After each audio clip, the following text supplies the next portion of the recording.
Today we're going to talk about strategy. I can't tell you how many buyers I hear from asking me, Audra, what the heck do I offer this seller on this property? The market's weird, the comps are weird, I just don't know what to do. And I hear the same thing from the sellers saying, hey, I just received an offer, I don't know how to respond to it, can you give me some guidance? So I'm going to cover both sides of the equation, and I think some of these answers are going to surprise you. The market has changed, and just recently, my approach has changed, and it's helping me greatly in my day-to-day business. And I want to pass on what I've learned to you. So let's get into it. Okay, we're going to start on the buyer side first. And this first one's an easy one. A lot of you aren't going to like this one. And that is, if you find your dream home and you just can't live without it, this is not a time to play games. You're not going to lowball. You're not going to try to grind the seller. You're going to put your best foot forward because more than likely somebody else is thinking that's their dream home too, and you don't want to lose out. So I know everybody watching this video right now is like, oh gosh, this is going to be great. It's going to be super simple and I'm going to get my price. Let's listen to her. And what I can tell you right now is it's not as simple as it looks, okay? So for the last 15 years, I've been doing the same strategy over and over and over again, which is I just review the comps. I would be very compelling in my statements. I would try to convince the seller or the buyer to do a certain thing. And it was just me in control and me telling them all what I know, which is quite valuable actually. But after reading this book, Never Split the Difference by Voss, it has literally changed the way I do everything, not just in my personal life, but also in my negotiations and my guidance for my buyers and sellers. I'm highly going to recommend this book to anybody watching this video. I don't care where you are in your life. It helps you with your relationships. It helps you with your negotiation. And boy, is this a powerful book. You probably don't know this, but I'm a crazy team leader. I make my team read one book a month. And the reason why I do this is because I think we're losing the art of just picking up a book and reading. And there's so much we can learn that we don't already know. So this book was given to me by one of my team members. And I remember looking at the cover, I was rolling my eyes and like, oh, some FBI agent wrote this. I don't know. It doesn't sound very good. And I'm telling you, this is the only book that I want to put into practice that I've ever read in my entire life. So Voss was with the FBI for 24 years, serving in roles leading to crisis negotiator for New York City and later as the lead international kidnap negotiator. And during this time, he was involved in numerous high-stake cases, including hostage kidnapping, terrorism-related, and was the FBI's representative on the National Security Council's hostage working group. So when I first started reading this book, I was right in the middle of this gnarly negotiation with my buyers. And these buyers were long-term clients of mine. I think we've done 12 transactions throughout the years, and never did I ever lose my cool. Everything went according to plan. But when they found this one house that they just wanted to have, I know they only buy when it makes sense, and they picked a house that had the most difficult seller I've ever worked with in my entire career. I was getting emotional. I was getting tired. The counters back and forth. I think we had 10 counters back and forth, and we were almost there. And then the seller sent back the most ridiculous counter offer I've ever seen. It was pretty much took back all the things that we worked on up to this point and just said, this is what I want, take it or leave it. Pretty much. I was beside myself. I called my buyers up. I'm like, you won't believe what this jerk did. Blah, blah, blah, blah, blah. I got them all worked up. It was very unprofessional for me to respond this way. But to be honest, this guy got under my skin. I'm a seasoned agent, and I know that when emotions are running high, you don't make decisions. So I told my buyers, hey, let's sleep on it. Let's talk in the morning. Let's regroup. And that night, I picked up this book and started reading, and I turned the whole thing around by just one sentence. So the next morning, I called my buyers and I said, listen, I am so sorry. I lost my cool. I was unprofessional. I just never worked with a seller like this. And they totally understood. And I'm like, listen, do you really want this house? And they said, yes. I'm like, okay, we know the house isn't going to go off the market like that because it's overpriced. And we know we're dealing with a difficult seller. So I have a strategy. Are you open to it? And I said, yes. I'm like, let's not make any decisions until the seller's agent contacts us. It might be a day, it might be 10 minutes, it might be a week. I don't know, but let's just not respond and be patient. You trust me? They said, yes, of course, go for it. Before reading this book, I probably would have responded that night, and I probably would have got on the phone with the seller's agent and told him how crazy his seller was, and come with all these stats, and just fight. But I didn't do that. I did what the book recommended, and that was keep emotions steady and slow the process down. So 2 days later, the seller's agent calls me. And he says, hey, Audra, are you going to respond to our seller's counteroffer? So I said this magic sentence. I said, John, I don't even know how to respond to it. And I waited 10 seconds, just sat there in silence. It was one of the hardest things I've ever done because I didn't know if it would work. But of course, like 10 seconds later, the seller's agent goes, okay, it was a little aggressive and a little unrealistic. And I'm like, I just don't know what to do. And he's like, all right. Let me get back to the seller, see what we can do. And you know what happened? We figured it all out and we closed the property. Now that is a success story. And I'm telling you right now, when I was negotiating with that seller's agent, I really didn't think we were going to get the deal done because there was just too many bad things and emotions running high. I mean, this book is a lifesaver. Just ask the right questions. So the biggest mistake that I see buyers making is they go see a property and they go, let's go make an offer. And then they just come up with some magic number that they think is good. And their response is, oh, just have the seller counter us. We'll get somewhere halfway and let's just split the difference. No, it's bad. Don't do that. Got to do your investigations. You need to present a thoughtful offer. You need to present a well-packaged offer. And you need to ask the right questions before you put your offer together. Let me give you some questions. I wrote them down here. Now, the very first question you should be asking the seller side is, hey, we're just curious, how did you come up with the list price? Do you have an appraisal or comps that you can share how you came up with your list price? And then just be quiet. You won't believe what happens. The listing side, they get marble mouthy and they start spewing out stuff that you had no idea was even an option. So ask that first question. You're going to be surprised in the response. Whenever I'm representing the buyer, I always ask the seller side to produce some justification for their price. And I'm always amazed with what I receive back. Some of you may ask, well, some of these sellers lowball their asking price and they want to get multiple offers. Still ask the question. It goes like this. Hey, where'd you come up with your list price? Oh, we lowballed it because we want to get multiple offers. And then you ask this question. You want them to do the work. You want them to solve your problem. You want them in control. And you say, oh, okay, that's good to know. Where do you think market value is? Can you provide comps? I'm just curious what the seller's expectation is. Second question. What is the most important thing to the seller other than price? And then you'll hear things like, oh, they want a quick close, or they want a rent back, or they want to have somebody who's well qualified, or they just don't want to do a lot of repairs. You want that information before you even put an offer together. The third question is, how do we make this easy for the seller?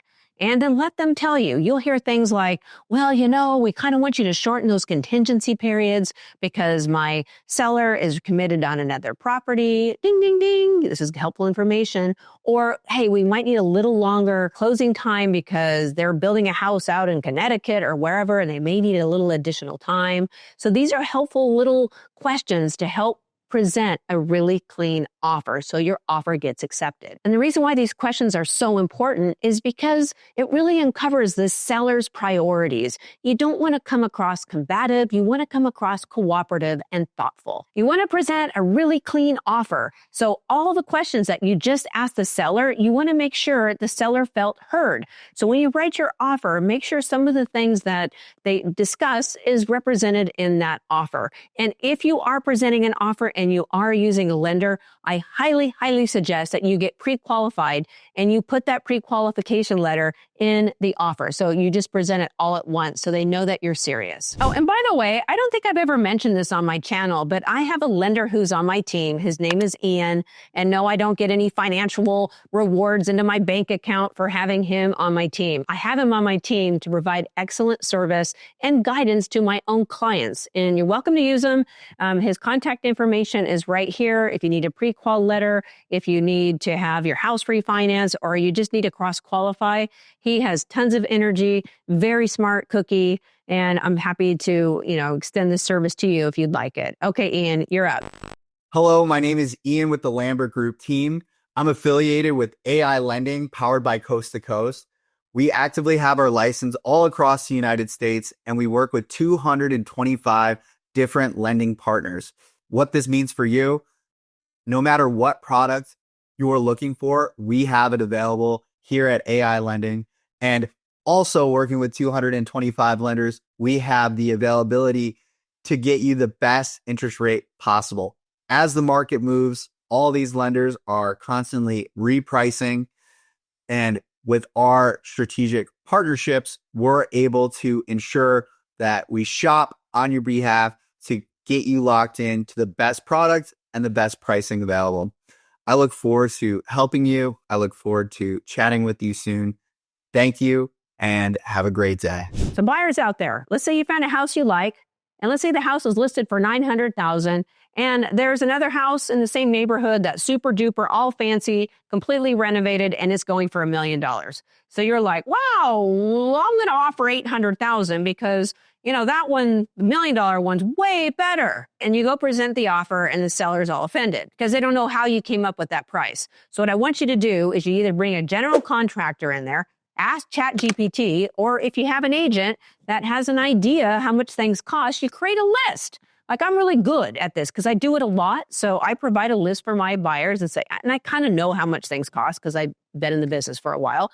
But if you don't know, you just don't pull some random number out of the hat. Then you get all this stuff detailed out there and you say, hey, Mr. Seller, you know, we really like your house. However, we're going to have to put all this investment into your property to get it to be close to that $1 million property. So we're going to offer you $800,000 because we came up with, let's just say, $165,000 in repairs. And by the way, we're going to subtract another 7% for our own investment, time, and energy into the property. So that's how we came up with that $800,000 number. I'm sure you're not aware of how much work needs to be done. You've maintained your house well. But for us to feel comfortable making this offer, this is how we came up with this price. This is your justification. And by the way, you know, your seller that you're making an offer to may have no idea how much work needs to be done on their property, no matter how much their listing agent tells them. I've been in that situation. It's hard. But when they get the feedback and it's thoughtful and it's detailed out, they can't deny hardcore facts. The other thing I would highly suggest that you do is do your own comps and your own justification. This is good for you to do anyway. You're going to learn something in the process. Like, hey, the average price per square foot in your neighborhood is this. I don't love that calculation, but a lot of people like it. We like your house, but we're going to deduct this amount because you don't have a pool or whatever it may be. And then you're also going to clip market data. Hey, you know what? The average days on market in your neighborhood is 60, 90 days, and it looks like it's trending down. This is what Zillow's, I hate Zillow sometimes, but this is a Zestimate for your house. If it's below, this is why we're offering what we're offering you. Be respectful, give good data. Don't try to stretch the data in your favor. Just give hardcore facts. It'll benefit you. Okay, now that you got all your information, you know where the seller's coming from, you know kind of where the comps are, you know where the market's at, you got it all together. Now you got to present it to the listing side, the seller side. This is what you should do. You need to have your buyer's agent pitch it to the listing agent or the seller. Ask if you can have them sit down and talk to the seller and have your buyer's agent pitch it. Now, I'm going to tell you, most people don't do this and most say no.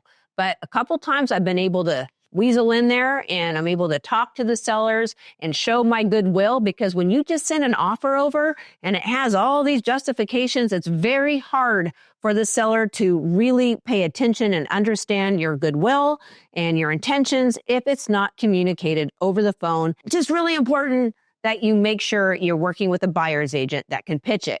Now, this is what I do. So when I'm representing a buyer's agent, I ask the listing side, I'm like, hey, can I meet with the sellers? I want to pitch my buyer's offer. It's a little complicated. I want to make sure that the intentions and the justification is understood. Now, 80% of the time they say no, 20% of the time they say yes, and it always turns out well because it's that little extra service. It's a little extra personalized. It doesn't come across combative. It comes across as being collaborative. Now, if they say no, this is what I do. You ready? Because we're losing so much personal touch with this cell phones and text messages and all this stuff. We just sit there, right? So what I do is I flip my phone around and I just pitch it on my camera, on a video. I'm like, hey, Mr. Seller, here's my client's offer. I just want to make sure that it's translated properly. I want you to understand why we're making this offer. This is all the things you need to know about my client. I want you to understand, that this will go very smooth for you. And we look forward to working with you. And then what I do is I send the offer over and I send my video over to the listing agent and I beg them to send it to the seller. And I'm telling you, every time I do that, which is most of the time, my offer gets accepted. People get to see my experience. They get to see my personality. And not to mention, I tell them about my YouTube channel. So they go watch the YouTube channel like, oh my gosh, I like her. She knows what she's talking about. You want your agent to do the same thing. And if your agent won't do it, then you should do it. Get yourself on that phone and explain it if your buyer's agent ain't going to do it. Because a lot of people aren't comfortable with, talking on a camera. But you know what? You get great reward for taking large risks. So let's summarize. If you're a buyer, you need to do your homework. You don't just offer a lowball offer because you heard on the news that the housing market's declining. That's not how it works. Most sellers out there do not have to sell, and they're not going to just give their house away just because you made an offer, even if it's been on the market for 120 days. However, if there are some sellers that are very motivated to move, they might take a lower price. You need to ask the proper questions and understand the seller's motivation. And you're going to get this book.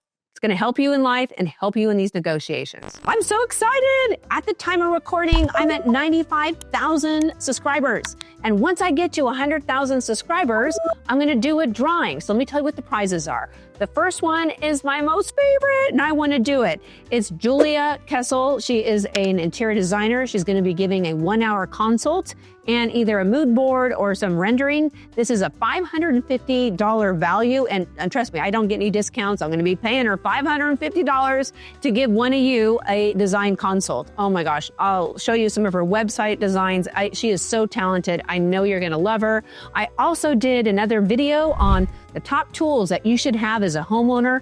I'll show you the video right here, and you get to pick what tool you want.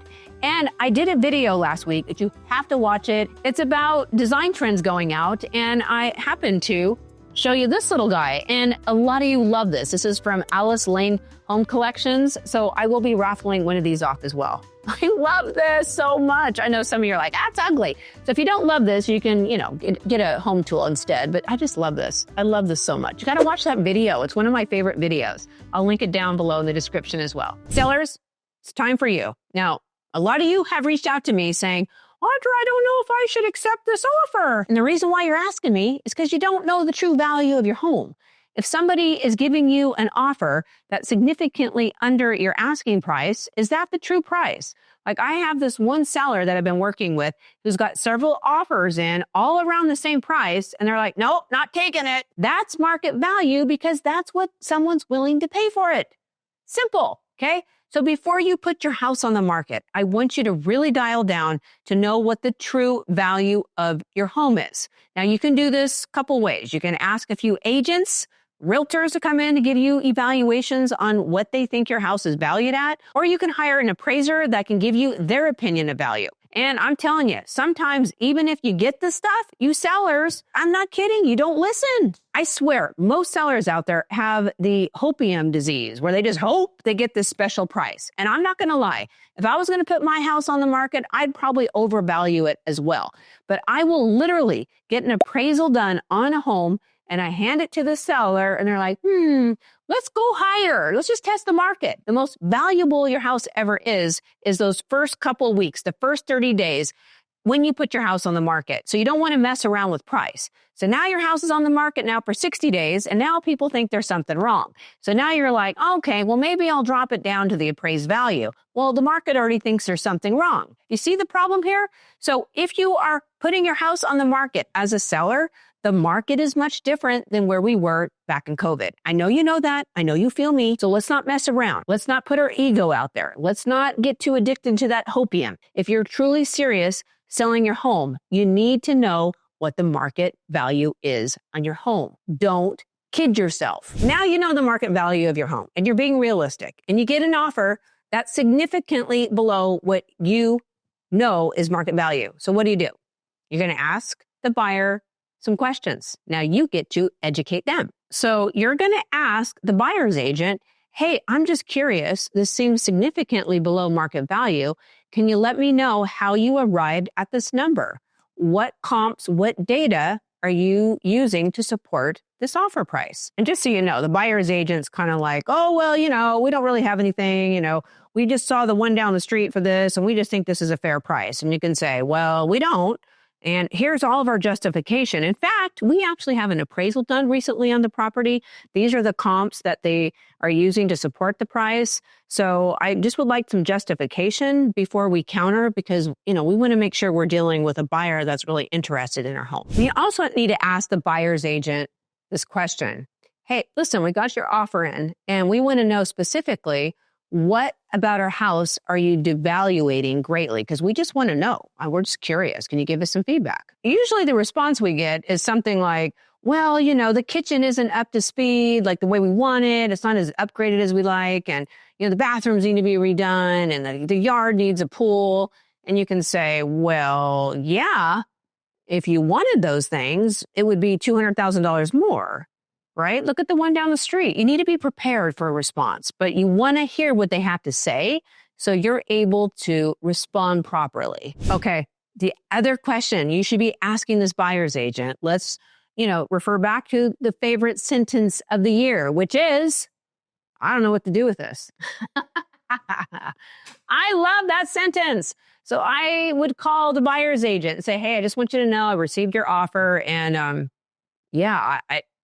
I'm just don't know what to do with this. And then see what they say. Wait 10 seconds. And they might say something like, oh, wait, what? What do you mean? I'm like, well, I just don't know how to respond.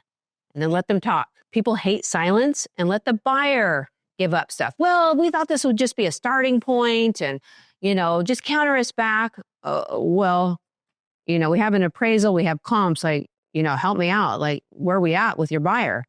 And then just let them talk. Most buyer's agents, aren't very sophisticated and they'll tell you way more than you realize. Ask the question. It's worth the whole video if you just make sure you ask that question. It's powerful. You should also, before even signing a buyer agreement or a listing agent agreement, buy this book and tell your agent they have to read this before you hire them. I'm telling you. You'll get good results. Now, I'm going to give the sellers the same advice that I gave the buyers. You might be hiring agents representing you that don't have the same ability to communicate the comps and where you're coming from. So if you do get an offer and you decide to counter it, your listing agent should be able to pitch their side with justification as to why they're countering what they're countering. And if you don't feel comfortable that they can do that, then you do it. And once again, you take your phone out and you start talking to your phone. I know a lot of you don't feel comfortable talking to your phone and sending the video out, but how bad do you want a higher price? I'm telling you, high risk, high reward. So I would do that if I were you because it goes a long way.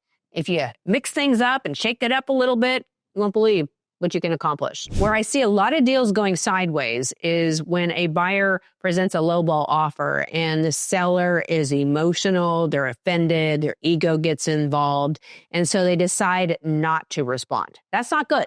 Folks, this is a business transaction.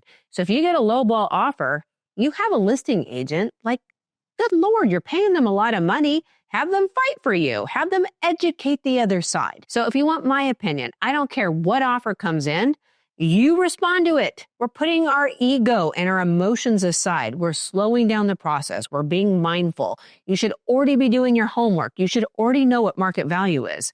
So have your listing agent educate the other side. And you just take emotion out. You're like, hey, got your offer, not loving it, but here's what we're willing to do. And here's the reason why. Send it back. Unlike most agents, I will respond to every single offer, and sometimes it surprises me.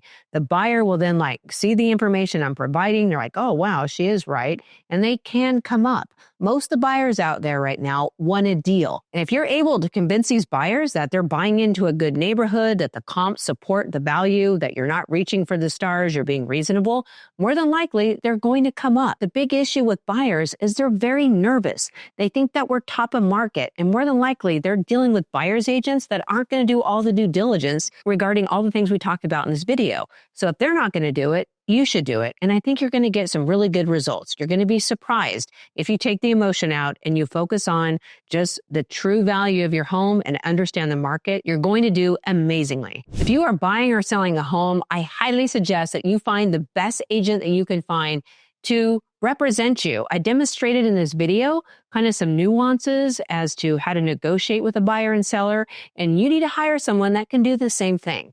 Now, if you are selling in the near future, I do have a referral network. I will link it down below. We'll give you a few agents to interview.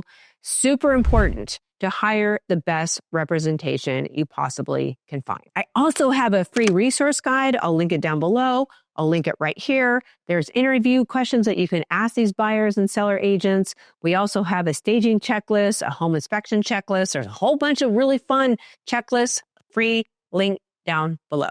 Okay, guess what time it is? 11:46 on a Saturday, and I had an open house today, and my editor is going to kill me because I did not get this video in time to him. Oh my gosh, Steven, thank you so much. You're awesome. I have the best editor ever. Anyway, please subscribe to my channel. I'm trying to get to 100,000 subscribers, and I swear once I reach 100,000 subscribers, I will never ask you again. Please put your name in the drawing below. All right, thank you so much for watching this video, and I will see you in the next one.